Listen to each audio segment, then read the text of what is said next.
ஒரு குட்டி கதை மாதிரி ஒரு ஆட்டோக்காரர் ஒரு கர்ப்பிணி பெண்ணை ஆட்டோல ஏத்திக்கிட்டு ஹாஸ்பிட்டலுக்கு போறாங்க. பெரிய மழை பெஞ்சுக்கிட்டு இருக்கு.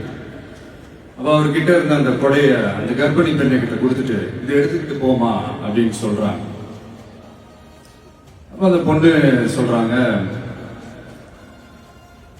ஆனா இது எப்படி நான் உங்ககிட்ட நான் திருப்பி கொடுக்கறது?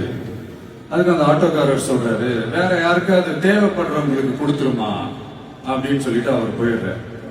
அந்த கர்ப்பிணி பெண் அந்த கொடையை எடுத்துக்கிட்டு ஹாஸ்பிட்டல் வாசலுக்குள்ள போகும்போது அந்த வாசல்ல ஒரு பெரியவர் மழைக்கு பயந்துகிட்டு அப்படியே கை கட்டிக்கிட்டு நின்றுட்டு இருக்கிறாரு. அந்த கர்ப்பிணி பெண் அந்த கொடைய அந்த பெரியவர்கிட்ட கொடுத்து, ஐயா இதை எடுத்துட்டு போங்க ஐயா அப்படின்னு சொல்றாங்க. அதுக்கு அந்த பெரியவர் இதே மாதிரி கேட்கிறாரு, அம்மா நீங்க யாருன்னு எனக்கு தெரியாது, எப்படிமா இந்த கொடையை நான் திருப்பி உங்ககிட்ட கொடுக்கறது? அதுக்கு அந்த பொண்ணு சிரிச்சுக்கிட்டே சொல்றாங்க, வேற யாருக்காவது தேவைப்படுறவங்களுக்கு கொடுத்துருங்க ஐயா அப்படின்னு சொல்லிட்டு போயிடுறாங்க. உடனே அந்த பெரியவர் கொடையை எடுத்துக்கிட்டு பஸ் ஸ்டாப்புக்கு வர்றாரு. பஸ் வருது, ஏறி போகும்போது அங்க பாக்குறாங்க ஒரு பூக்கார அம்மா பூவை வச்சுக்கிட்டு ஒரு அட்டையை மழைக்காக பிடிச்சிக்கிட்டு உட்கார்ந்துட்டு இருக்கிறாங்க. பெரியவர் போய் அந்த கொடையை அந்த பூக்கார அம்மா கிட்ட கொடுத்துட்டு அவர் பஸ் ஏறி போயிடுறாரு. பூக்காரம்மா அந்த கொடையை எடுத்துக்கிட்டு வீட்டுக்கிட்ட வரும்போது அங்க ஒரு ஸ்கூல் படிக்கிற பொண்ணு பேக் எல்லாம் மாட்டிக்கிட்டு மழையில ஓடி வர்றாங்க.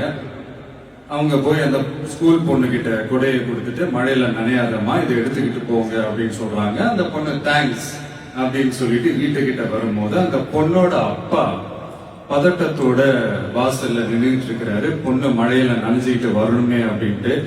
அந்த அப்பா வேற யாரும் இல்ல, அந்த ஆட்டோக்காரர்.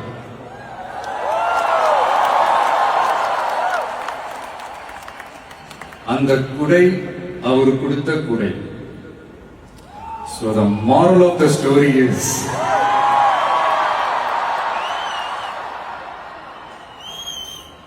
முடிஞ்ச வரைக்கும் எல்லாருக்கும் சின்ன சின்னதா ஒரு நல்லது, சின்ன சின்னதா ஒரு ஹெல்ப் அது செஞ்சு இருந்து பாருங்க. லைஃப் ஒரு மாதிரி ஜாலியா இன்ட்ரெஸ்டிங்கா இருக்கும்.